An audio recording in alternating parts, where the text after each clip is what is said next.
setelah bertukar pikiran dengan Syekh Subakir, ada beberapa perjanjian dengan Syekh Subakir untuk merawat tanah Jawa agar tidak menjadi carut marut. Ada 4 perjanjian.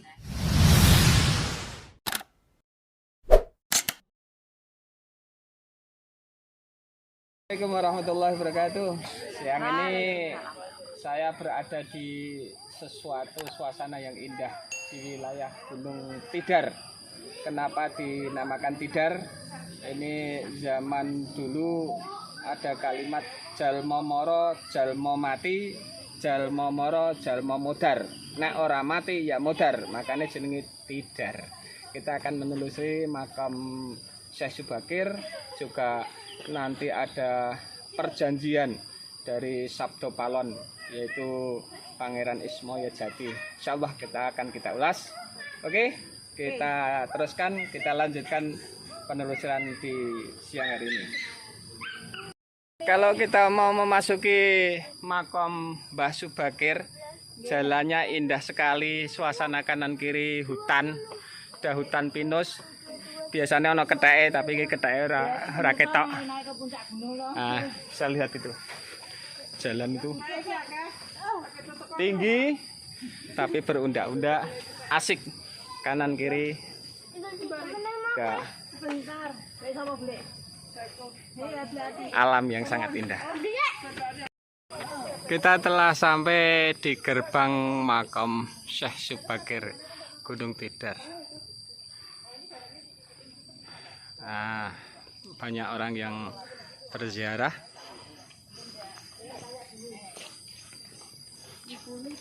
Ini para peserta ziarah ibu-ibu ternyata pada menggeh-menggeh. Nah, napasnya. Saya strong, habis minum susu anget strong.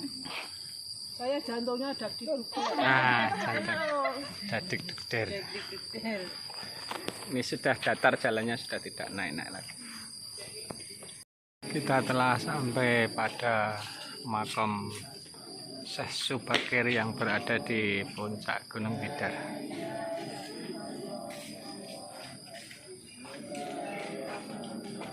Tuh, makam Syekh Subakir tampak dari luar. Banyak orang yang berziarah, bisa kita lihat.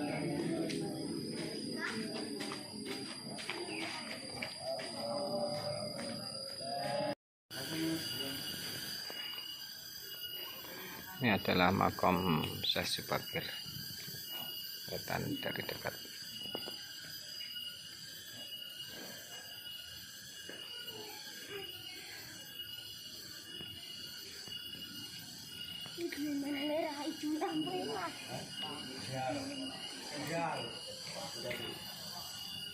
Nih kayu peninggalan beliau.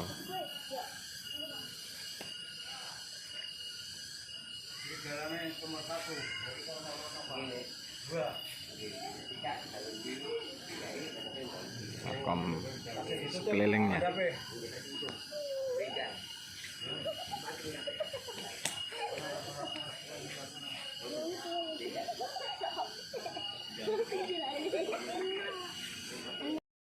Melihat sejarah, beliau Syekh Subakir adalah salah satu waliullah yang berasal dari negara Persia.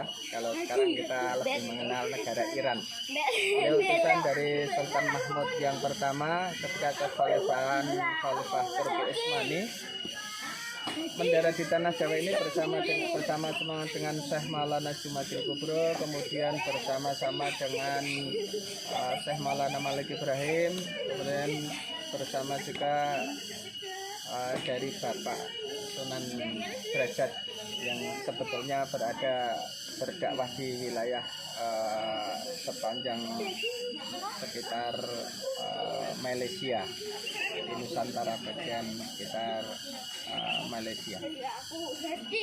Syekh Subakir masuk wilayah Indonesia sekitar tahun 1404 Masehi. Berada di wilayah Magelang ini karena dulunya memang tanah Jawa ini sangat sulit ditaklukkan. Sebetulnya Khalifah Sultan Mahmud sudah pernah mengutus para alim ulama tapi tidak berhasil. Akhirnya mengutus orang yang sakti Mondroguno, dia adalah Syekh Subakir yang bisa menaklukkan tanah Jawa. Mudah-mudahan kita bisa mentauladani dia. Ini adalah makam Kiai Sepanjang. Makam Kiai Sepanjang itu bukan makam orang alim, tapi sebetulnya makam Kiai Sepanjang adalah makam senjata Syekh Subakir yang saat itu ditancapkan di Gunung Tidar ini sebagai pengusir makhluk halus yang berada di wilayah Tidar ini, sehingga ketika tombak sudah ditancapkan itu semua makhluk halus ataupun arajin yang lainnya tunggang langgang ketakutan. Inilah makam Kiai Sepanjang.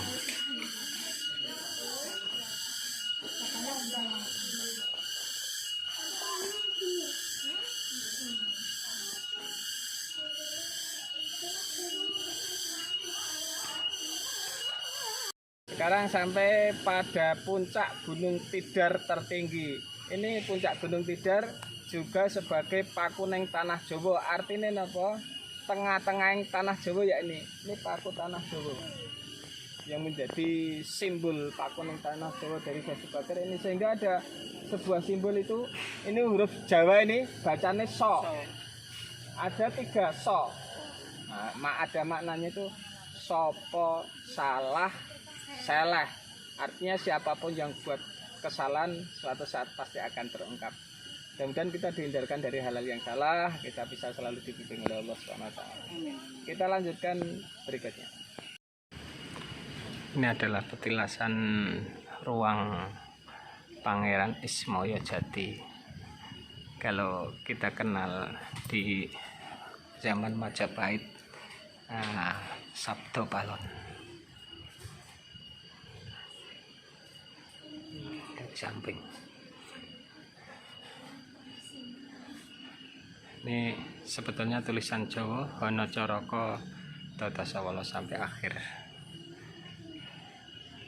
Nah, ini puncak ruang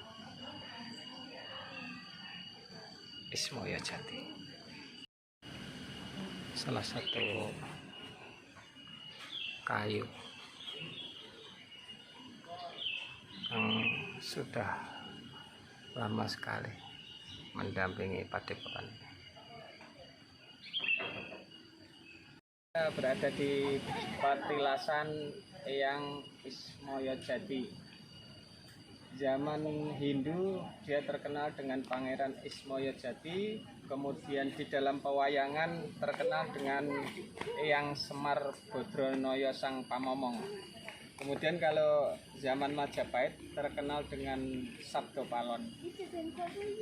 Perjalanan Syekh Subakir sampai bertemu dengan Eyang Ismoyo ini karena Eyang Ismoyo adalah salah satu raja dari para makhluk-makhluk yang berada di tanah Jawa ini, termasuk Rojone, Poro, Dedemit, Lelembut dan lain sebagainya.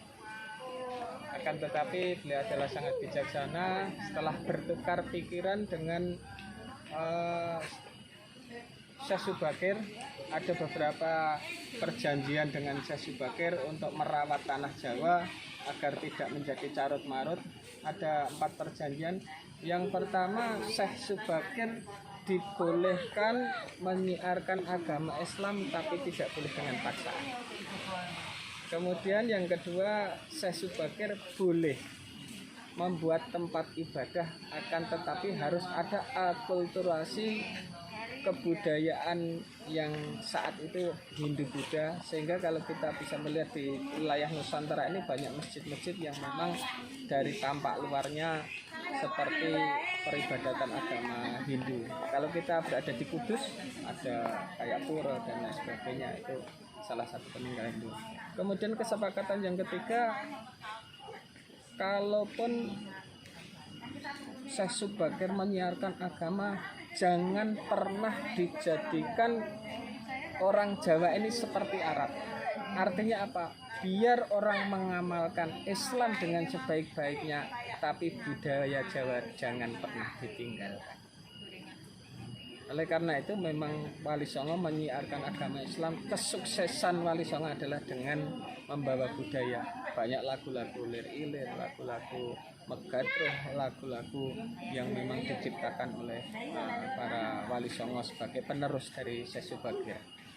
Nah, yang keempat adalah saat itu ada sebuah perjanjian bahwa siapapun yang menjadi penguasa di tanah Jawa sebaiknya ada asimilasi. Mestinya kalau sing lanang agama Islam, sing wedok karo wong Jawa asli, ataupun mungkin sebaliknya wong Jawa asli untuk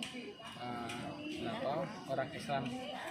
Tapi yang keempat ini Syekh Subakir mengatakan bahwa kalau nanti suatu saat dengan adanya perkembangan zaman, ya semua permasalahan kita serahkan pada Allah.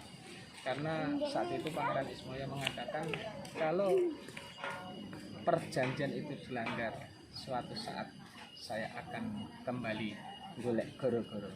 Sehingga dalam pewayangan Semar selalu datang saat goro-goro.